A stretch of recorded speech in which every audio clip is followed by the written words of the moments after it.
Hello! Savais-tu que chaque couleur dans l'art guinéen ou plus globalement dans la société guinéenne raconte une histoire? Les couleurs ont leur sens, leur utilité et leur signification. Le jaune, par exemple, c'est la couleur qui est associée à la richesse, à la royauté, à la prospérité, à la fertilité même.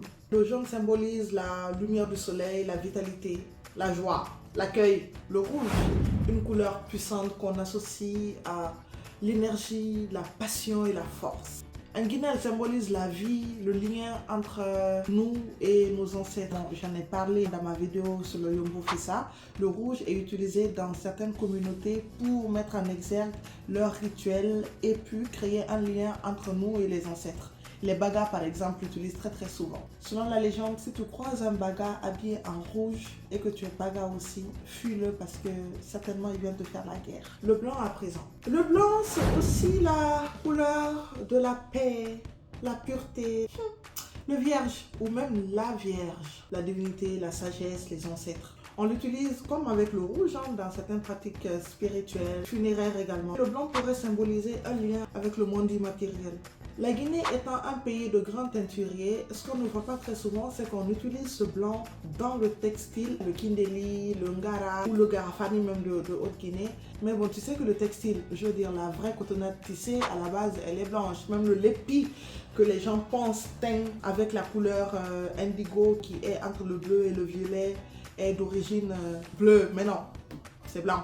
À la base, c'est blanc. Allez, un troisième pour la route, peut-être. Le violet. Le violet est une couleur de mysticité associée à la royauté, la spiritualité, le deuil. Dans la plupart des pays africains très attachés au rite ancestral méconnu d'outre-Occident, le violet évoque le respect pour les forces invisibles et tout le mystère qui les entoure. Couleur rare, bien que précieuse. Les couleurs ont un sens ou un autre selon qu'elles soient utilisées dans l'art ou dans le travail du textile. Mais elles renforcent toujours un puissant message visuel qu'il est important de connaître.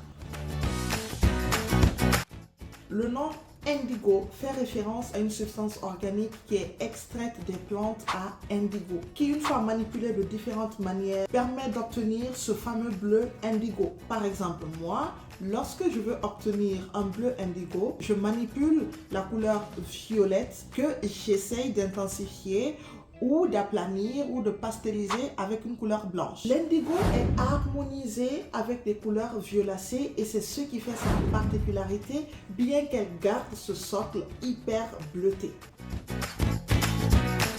Premièrement, l'indigo sert à colorer ou à teindre les textiles. Deuxièmement, à marquer les événements importants comme les naissances, les mariages ou les rites d'initiation. La pratique artisanale indigotière guinéenne reflète un savoir-faire unique. On cueille les feuilles d'indigotier à la main, on les sèche ou on les utilise frais pour la préparation de la teinture. Les feuilles sont macérées et fermentées dans de l'eau afin de libérer le pigment magique. Dans cette étape, certains indigotiers peuvent même incorporer d'autres pigments naturels comme le cendre afin d'activer une sorte de réaction chimique. Pour le transfert vers le textile, en Guinée, on utilise très fréquemment du textile en coton. On immerge ces textiles dans la cuve de teinture. La couleur qui apparaît est verte, mais cette couleur va s'oxyder au contact de l'air et devenir bleue par la suite. Pour obtenir les nuances et les dégradés sur le textile, le processus que j'ai expliqué tantôt est répété plusieurs fois. Une autre chose magique que seuls les Guinéens savent faire, on prend le fil, on coud le textile et on crée l'histoire, la symbiose, le symbole. Le travail de l'indigo est un travail essentiellement féminin en Guinée. Il est pratiqué par les femmes qui jouent un rôle clé dans la transmission de ce savoir-faire. Est-il donc besoin de vous spécifier à quel point cette école est menacée?